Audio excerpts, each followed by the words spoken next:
For decades, Toyota has established itself as a global giant in the automotive industry. Recognized for its efficient production methods and the reliability of its vehicles, the brand has become a reference in universities and a synonym for versatility. The company's journey was not as easy as it may seem when we look at it today and see where it stands. Toyota faced numerous challenges, from bombings in its factories during World War II when it directed its production to the Japanese Empire, to the struggle for survival in a weakened post-war Japanese economy. In 1949, it almost went bankrupt. However, resilient like the Japanese population, Toyota was reborn. But this video will focus on current adversities. We will discuss a recent and impactful crisis without the presence of wars, but unfortunately marked by fatalities. In 2009, a supposed safety defect in a Toyota vehicle resulted in a fatal accident.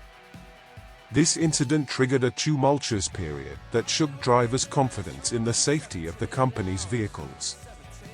The mentioned defect could potentially affect millions of vehicles of the brand.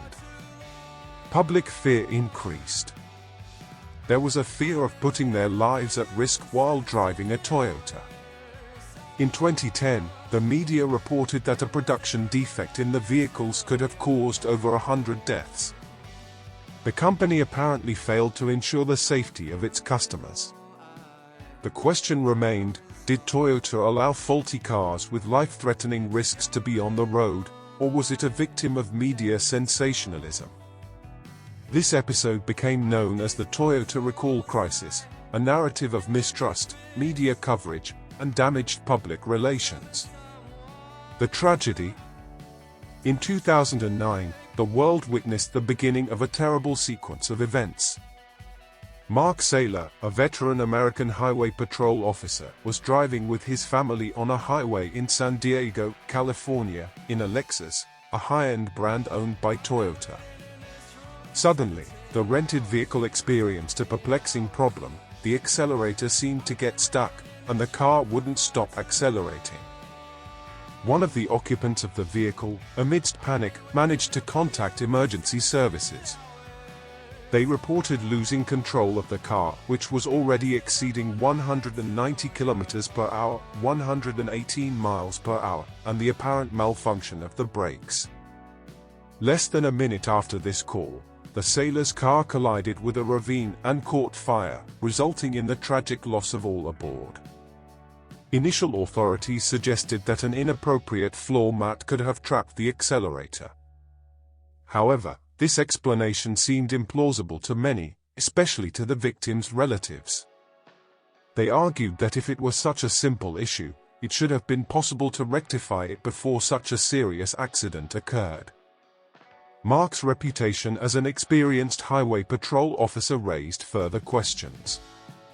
Surely, he would have been equipped to handle emergencies on the road, implying that he would have tried everything to stop the vehicle. The shock of the tragedy reverberated through local communities and across the country, raising troubling questions. What caused the accident? Why didn't the car stop? Could it happen again? The answers to these questions would ultimately fall on Toyota's shoulders. After extensive investigations, the San Diego police suggested that an improper floor mat could have caused the incident. According to the report, the mat found in Saylor's car belonged to a different model. By recreating the conditions of the accident, investigators concluded that when pressing the accelerator to the floor, the pedal got stuck on the mat. Another piece of evidence supporting this theory was that the same vehicle had experienced the same problem days before when another customer had used it. This customer had reported the issue to the rental company, which unfortunately ignored the complaint.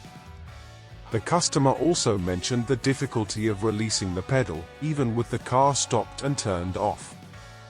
Apparently, the inappropriate floor mat was the catalyst for the accident, but it was not an unknown problem for Toyota.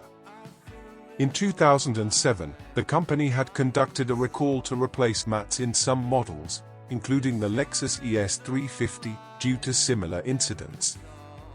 This does not absolve the rental company of responsibility for installing an improper mat, but it directly associated the accident in San Diego with Toyota. It was at this point that the crisis for the Japanese company truly began. The trial. The tragedy involving the Saylor family, although not directly attributed to Toyota, cast doubt on the quality and safety of the brand's vehicles. The world now watched Toyota closely, and it seemed that a wave of failures in various models was surfacing, exposing past errors, some with fatal consequences. In an attempt to control the situation after the Lexus accident, Toyota issued a safety advisory, warning about the danger of improper floor mats and providing instructions on how to stop a vehicle with a stuck accelerator. The company also initiated a recall to adjust the accelerator pedal, increasing the space between the pedal and the floor to minimize the risk of obstruction. However, Toyota did not consider this issue as an inherent car defect, reaffirming that the problem arose from the use of improper floor mats. On the other hand, the NHTSA, National Highway Traffic Safety Administration, regarded the issue as a fundamental defect, classifying Toyota's statement as inaccurate and misleading. This disagreement intensified tensions and further fueled American public distrust towards Toyota. However, many found it hard to believe that a mere floor mat could be the cause of such a severe accident. It seemed that all this concern about such a trivial item was a distraction to hide the fact that the company did not know what was truly causing the accidents. There were suspicions of a defect in the electronic throttle control system and related devices, leading to various speculations. This scenario fueled theories against Toyota, leading to an explosion of reports of similar defects in the brand's vehicles. From August 2009 to February 2010, complaints skyrocketed from less than 100 to over 1,300. In 2011, NASA conducted a detailed investigation into Toyota vehicles, confirming that the vehicle electronics did not have acceleration defects. However, this result took over a year to be announced, and in the meantime, the theories had already spread widely, leading many to believe in Toyota's fallibility. Toyota's reputation was already at stake. To make matters worse, it was discovered that Toyota's own engineers were aware of a problem in the construction of pedals in some models, resulting in further recalls. This was the final trigger for the company's crisis. The verdict. Even before the tragic accident involving the Saylor family, Toyota had already identified a problem in some models. The accelerator pedal, due to the materials used in manufacturing, could become stiff, making it difficult to accelerate or decelerate, or even getting stuck in a certain position.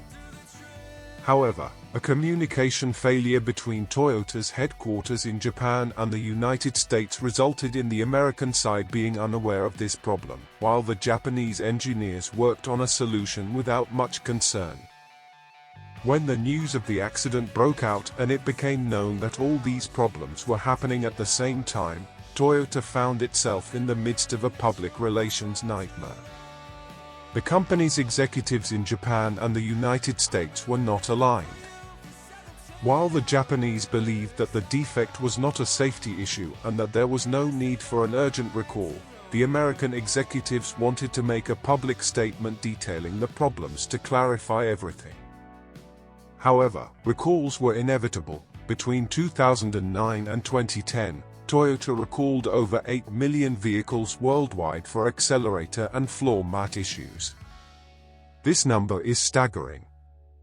From the 2000s to 2010, the NHTSA received over 6,200 complaints of unintended acceleration in Toyota cars, along with reports of nearly 100 deaths related to the issues.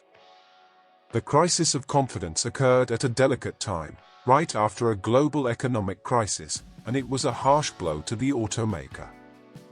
In the first quarter of 2010 alone, Toyota estimated spending $2 billion on repairs resulting from the recalls. While Toyota struggled to deal with the crisis, its competitors took advantage of the situation to boost their sales. Ford, Hyundai, and General Motors launched promotions encouraging Americans to trade their Toyotas for cars from their brands. A GM executive even questioned the assumption that Japanese cars had better quality. The media attributed a large part of the blame to Toyota, but the truth is that the company was not as guilty as claimed. In fact, the use of improper floor mats was officially cited as the cause of only one accident, the accident with the Saylor family's Lexus. There were no records of accidents caused by stuck pedals, which were the true reasons behind most of the recalls. Most accidents were attributed to human errors. In other words, Toyota never put the lives of drivers at risk as much as it was portrayed by the media. What happened was a combination of variables that made Toyota the target of the public. First, the Saylor family accident created an atmosphere of mistrust. Secondly, Toyota's weak internal communication led to situations that seemed to indicate a cover-up of the truth. Thirdly, the media exploited the crisis by publishing news that essentially incriminated Toyota. And finally, the successive recalls carried out by Toyota were interpreted by the public as an admission that the brand's cars did indeed have defects, fueling speculation about the lack of quality and safety of their vehicles. Jeffrey Liker, a professor of industrial engineering at the University of Michigan and a Toyota expert, said in 2011 that the biggest beneficiaries of the crisis were sensationalist journalists who gained a lot of attention. Additionally, the NHTSA itself, which received a larger budget and imposed more rules. But the NHTSA took a new direction, objectively analyzing NASA's data, concluding that there was no evidence of electronic problems in Toyota vehicles, and shifting its focus to the real problems of driver distraction and misuse of the pedal. Liker emphasized that despite the billions in losses, Toyota emerged stronger from the crisis. The situation forced the company to reflect on itself and its processes, resulting in changes to prevent a similar occurrence from happening again. The crisis put the Japanese automaker under public scrutiny but also offered an opportunity for the company to reflect, learn, and strengthen itself. Now, tell me what you think about this Toyota case in the comments, because I like to hear your point of view as well.